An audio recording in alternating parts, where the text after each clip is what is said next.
Hello guys, ఈరోజు మనం ఈ వీడియోలో basic C program hello world program ఎలా రన్ చేయాలో చూద్దాం. ఇక్కడ కనిపిస్తున్న ఐడియా వచ్చేసి డేవ్ సి ప్లస్ ప్లస్. నేను లాస్ట్ వీడియోలో ఇది ఎలా ఇన్స్టాల్ చేయాలనేది వీడియో చేసి పెట్టాను.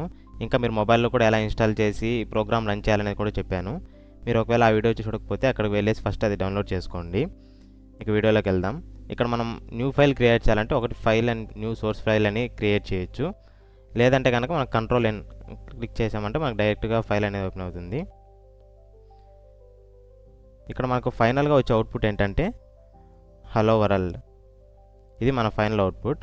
మనం ఇది ఎలా రాయాలనేది మనం సి ప్రోగ్రామ్ రాద్దాం.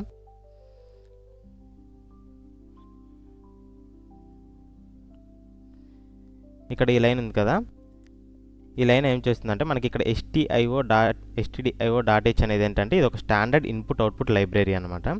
దీన్ని మనం ఈ ఫైల్లో మనం ప్రెజెంట్ క్రియేట్ చేసిన ఫైల్లో ఇంక్లూడ్ చేస్తున్నాం. దీన్ని ఫస్ట్ మనం సేవ్ చేసుకుందాం.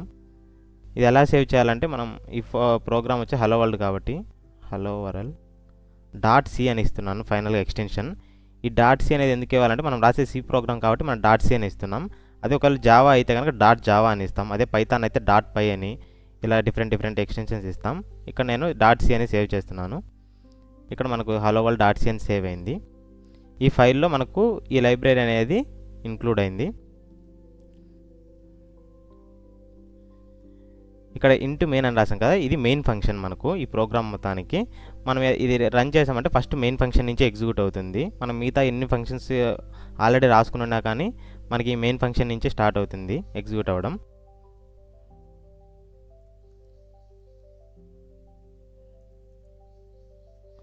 ఇక్కడ హలో వరల్డ్ అని రాసాం కదా, ఇక్కడ మనం printf అని రాసిందంటే ఇది ఒక ఫంక్షన్ అనమాట.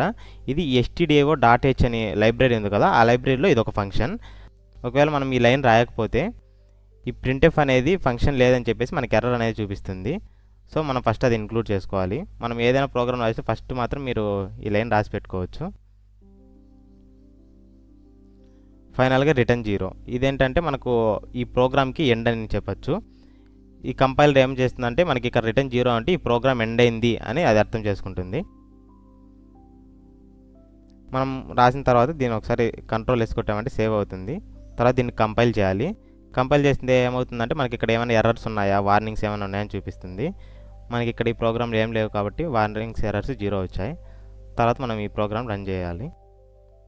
ఇక్కడ రన్ చేసిన తర్వాత మనం చూసాం కదా, ఇక్కడ అవుట్పుట్ వచ్చేసి హలో వరల్డ్ అని వచ్చింది.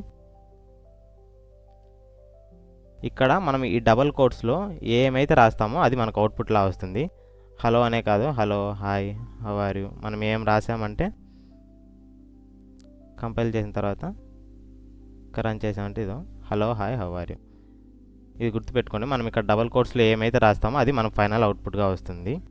మీరు ఏం చేస్తారంటే ఖచ్చితంగా ఈ సాఫ్ట్వేర్ని డౌన్లోడ్ చేసుకోండి. ఒకవేళ మొబైల్ ఉంటే మొబైల్లో డౌన్లోడ్ చేసుకొని ఇది ఖచ్చితంగా ఎగ్జిక్యూట్ చేయండి. ఎందుకంటే చూసేదానికి సింపుల్గానే ఉండొచ్చు కానీ మనం రాసేటప్పుడు మాత్రం ఖచ్చితంగా ఎర్రర్స్ అనేవి వస్తాయి. సో ఖచ్చితంగా ఈ ప్రోగ్రామ్ అయితే మీరు ఎగ్జిక్యూట్ చేయండి. That's it guys, thank you.